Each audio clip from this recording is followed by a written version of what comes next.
히브리서 11장은 이제 믿음장으로 우리에게 잘 알려져 있습니다. 몇 주간을 통해 히브리서 11장에 나오는 그 믿음의 인물들을 살펴보고자 합니다. 오늘은 믿음의 전당에 기록된 이 인물 중에 가장 먼저 나오는 아벨의 믿음에 대해서 우리가 함께 살펴보겠습니다. 창세기 4장에는 이제 인류 최초의 살인 사건이 나옵니다. 창세기 4장 내용을 다시 좀 말씀드리면 이렇습니다. 죄로 인해 에덴에서 쫓겨난 아담과 하와가 동침하여 이제 아들을 낳았습니다. 두 아이를 낳았는데 큰 아들의 이름은 이제 아들을 얻었다 하여서 이제 얻음이라는 뜻의 가인이라는 그러한 이름을 지었고, 그는 커서 농사를 짓는 그러한 사람으로 자라게 됩니다. 둘째 아들은 이제 아벨인데 그는 양을 치는 목축업자가 되었습니다. 세월이 어느 정도 흐른 후에, 오늘 이 본문에 보니까 3절에 세월이 지난 후에 이렇게 나오지 않습니까? 이들은 각자 자기의 소산물로 하나님께 제사를 드렸습니다. 가인은 농사꾼이었기 때문에 당연히 이제 땅의 소산물인 곡식으로 하나님께 제사를 드렸고, 아벨은 양의 첫 새끼와 또 그 기름으로 하나님 앞에 제사를 드렸습니다. 그런데 하나님께서 아벨과 그의 제물은 받으신 반면에 가인과 그의 제물은 받지 않으셨습니다. 이에 몹시 분노한 가인은 이제 동생 아벨을 들로 유인해서 아무도 보지 않을 때 그 동생을 쳐 죽이게 됩니다. 인류 최초의 살인 사건이 어처구니 없게도 형이 동생을 쳐 죽이는 그러한 일이었고, 또 이 사건의 발단은 다름 아닌 예배 때문이었다라는 것입니다. 도대체 하나님께서는 왜 아벨의 제물은 받으시고 가인의 제물은 거부하셨을까요? 그동안 제시되어 온 전통적인 해석은 그들이 바친 제물이 문제였다, 제물에 문제가 있었다라고 그렇게 보았습니다. 아벨과 달리 가인이 이제 피의 제사를 드리지 않았다는 것입니다. 레위기나 또 히브리서 9장 22절에도 나오듯이 이제 피 흘림이 없이는 죄 사함이 없기 때문에, 그래서 피의 제사가 아니기 때문에 받지 않으셨다라고 이제 그렇게 본 것입니다. 이 해석에 이제 무리가 있는 이유는 이 피의 제사는 모세의 때인 레위기에 와서 비로소 이제 좀 그것이 공식화되고 이제 그렇게 진행이 되게 됩니다. 또 모세의 5대 제사 중에 하나가 이제 곡식으로만 드리는 소제가 있습니다. 지금 가인과 아벨이 드린 제사는 이제 추수한 것을 감사해서 일종의 감사제로 드린 그러한 제사였기 때문에 곡식만으로도 충분히 드릴 수 있는 제사였습니다. 그렇기 때문에 제물 때문에 피의 제사를 드리지 않았기 때문에 하나님이 가인의 제사를 받지 않았다는 것은 약간 무리가 있는 해석이 됩니다.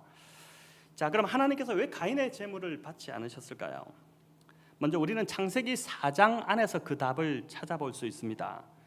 창세기 4장을 가만히 보면, 오늘 읽은 이 본문을 보면 하나님께서 가인의 제물을 받으시기 전에 먼저 가인을 거부하셨다는 것을 보게 됩니다. 마찬가지로 아벨의 제물을 받으시기 전에 아벨의 삶을 먼저 받으셨습니다. 4절 하반절에 이렇게 말씀하죠. 여호와께서 아벨과 그의 제물은 받으셨으나 가인과 그의 제물은 받지 아니하셨는지라. 하나님이 주목하신 것은 먼저 사람이고 그 다음이 제물이었습니다. 제물보다 제물을 바친 그 사람의 삶을 먼저 보시고 그것을 우선시 여겼다는 것이죠. 하나님은 삶이 바르지 않는 제물에는 관심이 없으시다는 것입니다. 신앙인들 중에는 이제 한 주간 바르게 살지 못한 것이 좀 죄책감이 되다 보니까 헌금을 많이 드림으로 좀 메꿔 보려는 그러한 이제 생각을 가지는 분들이 있습니다. 그러나 하나님은 돈에는 관심이 없으시고 하나님이 돈이 부족하신 분이 아니시죠. 우리의 삶에 관심이 있으시다는 것입니다. 구약시대 때 미가 선지자가 뭐라고 외쳤냐면은 천천의 수양과 만만의 강물 같은 동물의 그 기름을 드릴지라도 하나님께서 받지 않으신다고 외치셨죠. 무엇을 바치느냐가 중요한 것이 아니라 어떤 삶을 하나님 앞에 살아내는지가 더 중요하다라는 것입니다. 자, 여러분 오늘 예배 드리러 나오셨는데, 예배 드리러 나오셨죠? 예배 보러 온 것도 아니고 참관하러 온 것도 아닙니다. 지금 예배 드리러 나오셨는데 주님은 우리가 드리는 예배를 과연 받으실까요? 한 번도 이런 생각 해보신 적 없으시죠? 당연히 받을 거라고 생각만 했습니다. 그러나 가인과 구약의 예를 볼 때 꼭 그렇지도 않을 수 있겠다는 생각을 합니다. 삶이 뒷받침되지 않는 예배, 그 예배는 하나님이 받지 않으실 수도 있다라는 것입니다. 지금까지 우리가 예배를 얼마나 많이 드렸습니까? 그런데 하나님 입장에서 나는 네가 드린 예배를 받은 기억이 별로 없다, 이렇게 말씀하시면 여러분 어떻게 하시겠습니까? 여기 가인처럼 안색이 변하며 분을 내시겠습니까? 6절에 하나님이 대묻지 않습니까? 네가 안색이 왜 변하느냐? 네가 분하여 함은 어찌미냐? 이렇게 주님이 물으십니다. 7절은 가인의 삶이 확실히 문제가 있었다는 것을 증거해 줍니다. 하나님은 가인이 선을 행하지 않았다라고 결론을 내리십니다. 사도 요한도 동일하게 이 가인의 삶이 문제가 있었다는 것을 그 말씀을 통해서 뒷받침해 주는데, 요한일서 3장 12절 말씀 이렇게 말씀합니다. 우리 같이 한번 읽어볼까요? 가인같이 하지 말라. 그는 악한 자에게 속하여 그 아우를 죽였으니 어떤 이유로 죽였느냐? 자기의 행위는 악하고 그 아우의 행위는 의로움이니라. 요한도 뭐라고 합니까? 가인이 악한 자에게 속했고 그의 행위가 악했다고 결론 짓습니다. 가인의 재물이 문제가 있어서가 아니라 평소 그의 행위가 악했기 때문에 하나님이 그의 재물을 받지 않으신 것입니다. 자, 이런 관점으로 우리가 본다면 우리가 드리는 예배는 주일 하루에만 국한되지 않는다는 것이죠. 일주일의 삶이 예배로 드려지는 것입니다. 일주일 동안 삶은 엉망으로 살고 주일에 와서 예배 한번 잘 드린다고 되는 것이 아닙니다.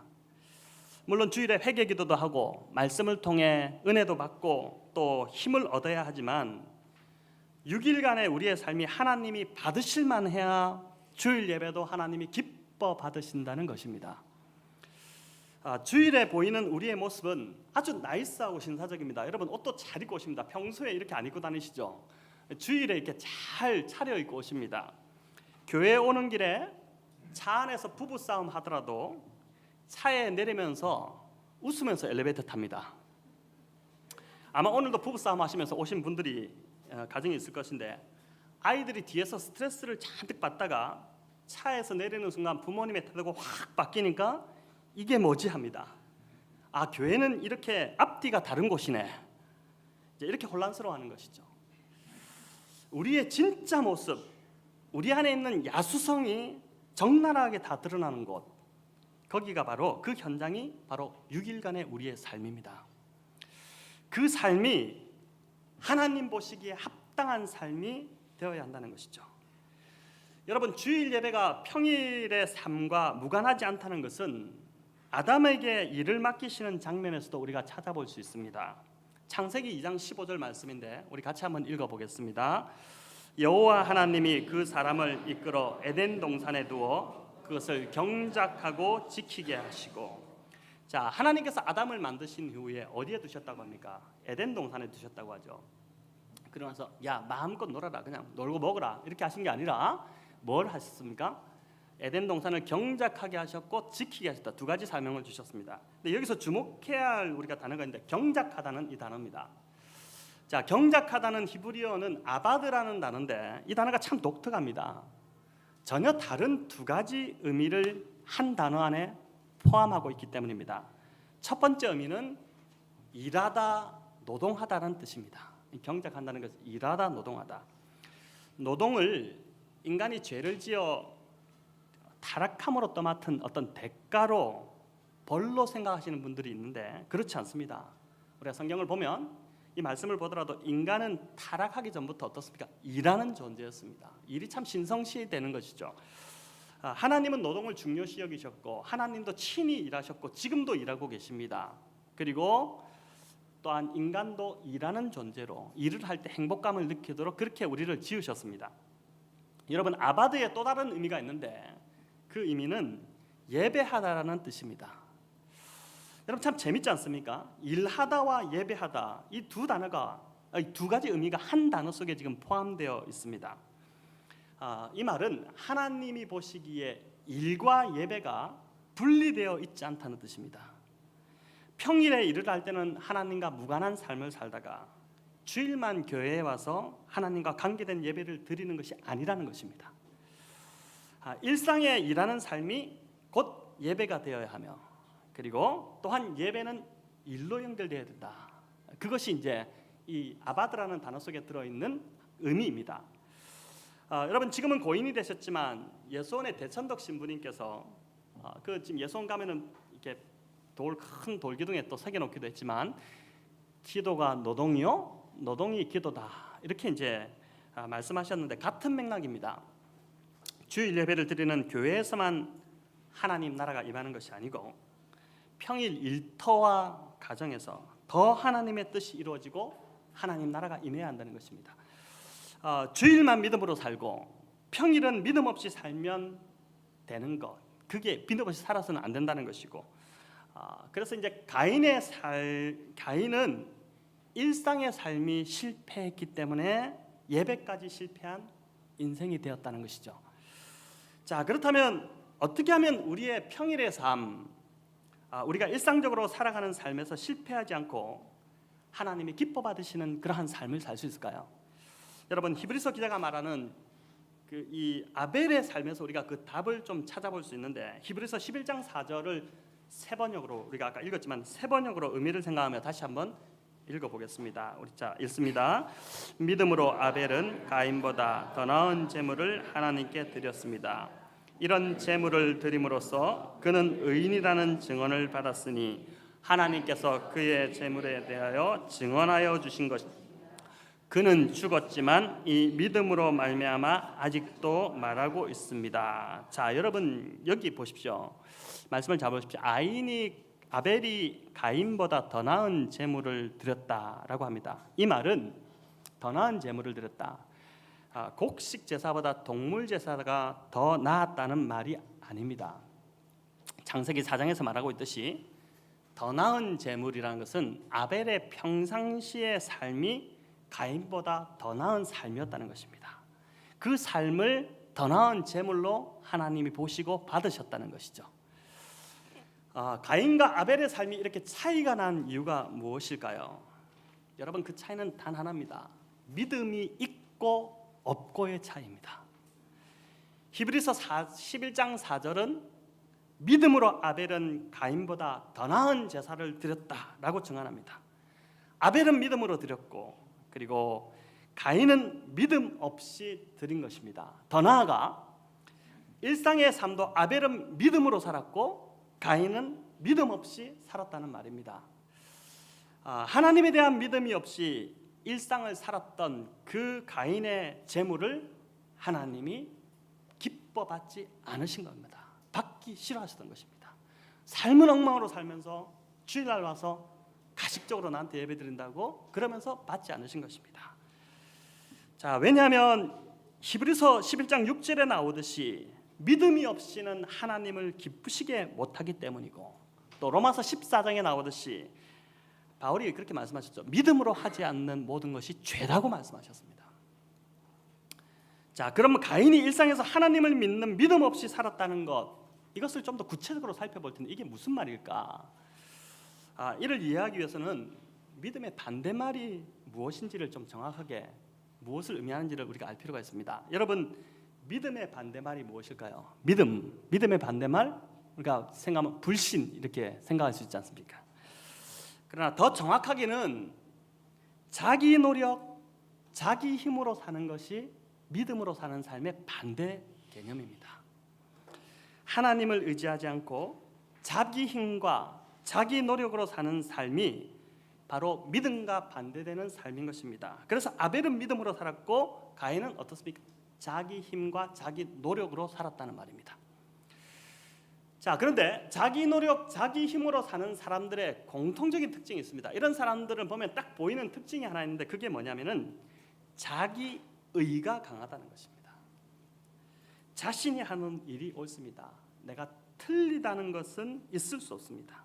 여러분, 가인이 지금 그런 특징을 보이고 있습니다. 그는 열심히 땀 흘려서 노력해서 얻은 곡식으로 제사를 드렸습니다. 어떤 사람들은 가인이 제물을 대충 드렸기 때문에 하나님 받지 않으셨다 이렇게 주장합니다. 아벨은 정성을 들여서 어린 양의 그 첫 어린 양의 새끼를 드렸고 그 기름으로 드렸는데, 가인은 곡식의 첫 열매를 바치지 않고 집에서 제사 드려갈 때 눈에 보이는 거 대충 이거 가지고 와서 드리지 이렇게 하고 가서 드렸다. 그러니까 성의를 보이지 않았다라고 합니다. 그런데 가인이 하나님이 자신의 제물을 받지 않은 것에 대해서 분노하고 안색이 바뀐 것을 볼 때 대충 들었다고 볼 수 없습니다. 대충 들었다면 아이고 죄송해라 이렇게 될 수 있는데, 자신이 최선을 드렸는데, 자신이 생각할 때는 이게 최선의 방법이라고 드렸는데 하나님이 받지 않으시니 분노가 치민 것입니다. 생각해 보십시오. 여러분, 당시 아담의 죄로 인해서 땅이 저주를 받은 지가 얼마 되지 않은 상태입니다. 뭐라고 말씀하셨죠? 네가 타락한 결과로 하나님께서 아담에게 땅이 저주를 받아서 너에게 엉겅퀴를 낼 것이다. 그리고 너는 정말 열심히 일해서 얼굴에 땀을 흘려야지 겨우 먹을 것을 얻게 될 것이다. 이렇게 이제 말씀하셨지 않습니까? 가인이 땅을 일구어서 농사지어서 먹는 사람이었기 때문에, 여러분, 그가 엄청나게 땀을 흘리고 고생하고 수고해서 얻은 곡식, 그 곡식을 그렇게 노력해서 하나님께 바쳤는데 하나님이 받지 않으시니 분노가 치밀어 오는 것입니다. 자, 하나님이 받지 않으셨다는 것은 무슨 말입니까? 가인이 틀렸다는 것입니다. 그런데 가인은 그것을 인정하지 않습니다. 하나님보다 자신이 더 옳다고 주장합니다. 자신이 틀렸다고 하니까 화가 나는 것입니다. 그래서 하나님을 두려워하는 마음이 있는 사람들은, 여러분, 이 시점쯤 되면 어떻게 됩니까? 틀렸다라면은 두려우니까 자신을 살필 것입니다. 내가 지금 뭐가 부족한가? 이렇게 하면서 자신을 살필 것인데, 여기 가인은 안색이 변하고 분해합니다. 그리고 더 나아가서 하나님 분명히 와서 경고하셨잖아요. 너 죄를 다스려라. 경고하셨는데 가인을 생각해서 찾아오신 것인데 어떻게 합니까? 무시하고 동생을 들로 이윤해서 아무도 보지 않을 때 그를 쳐 죽여버립니다. 여러분, 왜 죽였을까요? 하나님을 죽일 수 없기 때문에 분풀이로 동생을 죽인 것입니다. 만약에 그가 하나님을 죽일 수 있었다면 하나님까지 죽여버렸을 것입니다. 자신을 틀렸다고 하는 하나님은 더 이상 가인에게 하나님이 아니었기 때문에, 자신의 옳음을 동조해주지 않는 그 하나님은 하나님으로 인정할 수 없었기 때문에 이 범죄를 저지른 것입니다. 자, 여러분, 반면에 믿음으로 사는 삶은 매사에 최선을 다하되, 그러나 자신의 능력과 지혜를 의지하는 삶이 아니라 하나님을 의지하는 삶입니다. 나의 힘이나 수고가 아니라 하나님의 은혜에 전적으로 의존하는 삶이 바로 믿음으로 사는 삶인 것입니다. 가인의 삶이 정말 피곤했겠다는 생각이 들지 않습니까? 여러분, 은혜가 아닌 자기 노력과 행위로 삶을 유지하려고 아둥바둥거렸으니까 얼마나 힘들었겠습니까? 제가 새벽 기도에 나오려고 이제 눈을 뜰 때 한 번씩 찾아오는 부담감이 있습니다. 교회로 인한 부담감입니다. 잘해야 한다는 생각입니다. 개척을 처음 해봤으니 당연히 이런 생각이 들겠죠. 이런 생각이 찾아오면 그 새벽에 눈을 뜨는데 그 다음 제 마음 안에 탁 찾아오는 생각이 뭔지 아십니까? 내가 더 잘해야지, 내가 더 노력해야지, 이런 생각입니다. 여러분, 그런데 이런 마음이 들면 마음이 굉장히 압박감을 받습니다. 이럴 때 빛처럼 짧은 순간이지만 하나님 주시는 음성이 있습니다. 그게 뭐냐면, 아들아, 너의 삶이 지금까지도 은혜로 왔지. 네 힘으로 왔냐? 네 노력으로 왔냐? 네 능력으로 왔냐? 나를 의지해라. 내가 앞으로도 너를 변함없이 이끌어갈 것이고 내가 나의 교회를 세워갈 것이다. 여러분, 이 하나님을 의지하라는, 믿음으로 살라는 이 음성이 들릴 때 제가 비로소 이게 평안함이 임합니다. 쉼이 있고, 그렇지, 맞아, 또 내가 하려고 그랬네, 또 내가 내 힘으로 하려고 그랬네, 그러면서 내려놓는 것입니다. 하나님을 의지하는 것이죠. 성도 여러분, 성도 여러분의 삶도 마찬가지라는 생각이 듭니다. 삶이 힘겨워서 주저앉고 싶을 때마다 우리가 다 붙들어야 할 것은 하나님 의지하는 믿음으로 사는 삶입니다. 내 노력, 내 능력, 내 힘이 아닌 하나님을 절대적으로 의존하는 믿음으로 사는 삶이죠. 그래서 히브리서 11장은 앞에 10장 38절 39절의 말씀과 연결이 됩니다. 우리 같이 한번 읽어보겠습니다. 나의 의인은 믿음으로 말미암아 살리라. 또한 뒤로 물러가면 내 마음이 그를 기뻐하지 아니하리라 하셨느니라. 우리가 뒤로 물러가 멸망할 자가 아니요 오직 영혼을 구원함에 이르는 믿음을 가진 자니라. 아멘. 여러분, 우리에게 어떻게 살라고 합니까? 나의 의인은 믿음으로 말미암아 살리라. 히브리서 기자가 우리한테 주고 있는 그러한 권면입니다. 믿음이 없다면 뒤로 물러갈 수밖에 없다. 그러나 믿음이 있으면 내 힘으로 하려고 하다 보면, 믿음 없이 내 힘으로 하려고 하다 보면은 우리는 주저앉게 됩니다. 불안해지고 답답해지고, 그죠? 염려와 근심이 더 앞서게 되고. 그러나 믿음으로, 그렇지, 내가 내 힘이 아니라 하나님이 주시는 힘으로 할게, 내 그 은혜로 살겠다고 하면은 어떻게 되면 그때부터 우리는 전진할 수 있게 되는 것입니다.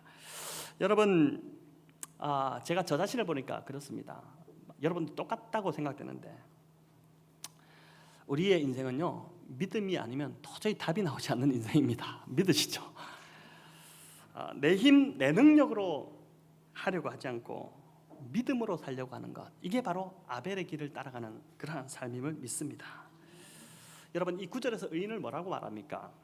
의인이 대단한 사람이 아닙니다. 무슨 거룩한 사람이 아니라 뭐라고요? 믿음으로 사는 자가 의인입니다. 반면에 자기 힘으로, 자기 노력으로 사는 자를 뭐라고 합니까? 성경은 악인이라고 합니다. 한동대 김영길 총장님을 아시죠? 이 한동대가 참 이제 하나님 그 사람들을 키워내는 참 좋은 영향력을 많이 미치고 있는 학교인데, IMF가 왔을 때 일입니다. 여러분, 그때 다 힘들었지 않습니까? 우리 정왕동도 IMF가 왔을 97, 98년에 그 아파트들이 막 들어서고 했는데, 한동대도 학교 운영이 너무 어려워지다 보니까 교수님들 월급을 못 주는 형편까지 이르렀습니다. 그러다 보니까 주변에 이제 평소 김 총장님을 시기하던 사람들이 말을 내기 시작했습니다. 여러분, 이런 대단하신 분도 시기하는 사람이 있습니다. 그러니까 우리가 모든 사람이 나를 다 좋아한다고 생각하면 안 됩니다.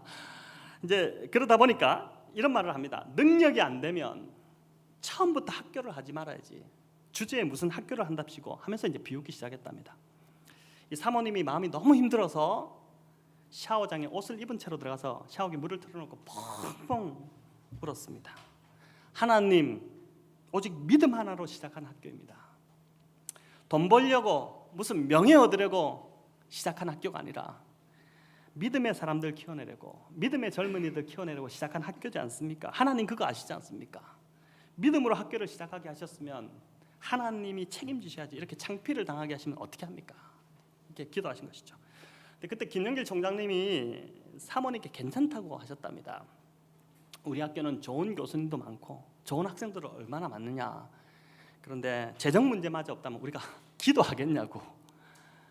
그러니까 괜찮다 이렇게 하시면서 한 겁니다. 근데 그해 여름에 코스타로, 미주 코스타로 이제 미국을 가서 집회를 마치시고 돌아오는 그 주간에 이제 교회를 한 군데, 워싱턴에 있는 교회를 들렸는데, 그날 이제 교회 목사님의 설교가 마가복음 10장의 거짓 뱅인 바디메오의 설교였습니다.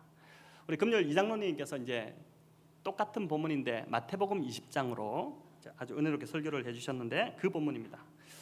설교를 마치고 목사님이 그날따라 도전을 하셨답니다. 항상 이렇게 하시는 분이 아닌데 그날따라 이제 도전을 하신 겁니다. 그래서 다윗의 자손이여 나를 불쌍히 여기셔서, 이 바디메오가 외쳤던 것처럼 오늘 내 삶에 닥친 문제로 인해 하나님께 바디메오처럼 다윗의 자손이여 나를 불쌍히 여기소서, 이렇게 외치고 싶은 사람 앞으로 나오라고 한 것입니다. 여러분, 이게 앞으로 나오십시오 이렇게 하면 잘 나오기 쉽지 않습니다. 그죠? 근데 그 상황에서 가장 먼저 일어나서 투박투박 앞으로 걸어나와서 무릎을 꿇은 사람이 바로 김영길 총장님이었습니다. 저는 이야기 들으면서 참 이분의 믿음이 순수하구나 이런 생각을 했는데, 기도가 끝난 후에 사모님께서 도대체 뭘 기도했냐고 물었답니다. 그랬더니 김 총장님이 하신 말씀이 한동대에 50억 달라고 기도했답니다. 이 사모님이 50억이 누구 집 애 이름이냐고, 그 돈이 어떻게 그렇게 생기겠냐고 이제 그랬는데, 그해 가을 모 회사가 58억을 한동대에 기증하는 일이 있었다고 합니다. 이게 이제 그분의 책에 이렇게 소개된 내용입니다. 성도 여러분, 제가 이 예화를 들려드리는 이유가 무조건 돈을 구하고 복을 구하라는 소리가 아닌 줄 아시죠? 믿음으로 사는 삶을 말씀드리는 것입니다. 주일뿐 아니라 평일 일터에서 삶의 현장에서 일어나는 모든 일에 대해서 하나님과 연관시키고 매사에 믿음으로 하나님께 맡기고 구하며 살아야 한다는 것입니다. 우리 각 직장에 계신 분들 있지 않습니까? 직장 나가서, 제가 아침 일부 때 광고 시간에도 말씀드렸지만은, 직장 나가서 가장 먼저 기도로 시작하십니까? 사람들 눈 때문에 잘 못하십니까? 가장 먼저 무릎 꿇는 사람들도 있습니다. 여러분, 믿음으로 살아가고 지금도 믿음으로 살아가고 있는, 제가 테이프 그 파일로도 이렇게 들려드렸던 이제 데이빗 리 이희돈 장로님이라고, 그분 같은 경우는 이제 WTC 세계 무역기구 수석 부총재까지 지낸 분인데, 항상 사무실 나가면은 무릎 꿇고 기도합니다. 우리 학생들 학교 가서 기도로 시작하십니까? 기도합니까? 우리가 어디에 있든지 간에, 우리가 자영업을 하든지 간에 그 내가 하는 그곳에 가서 기도로 먼저 시작을 하십니까? 또 매 순간순간 기도하십니까?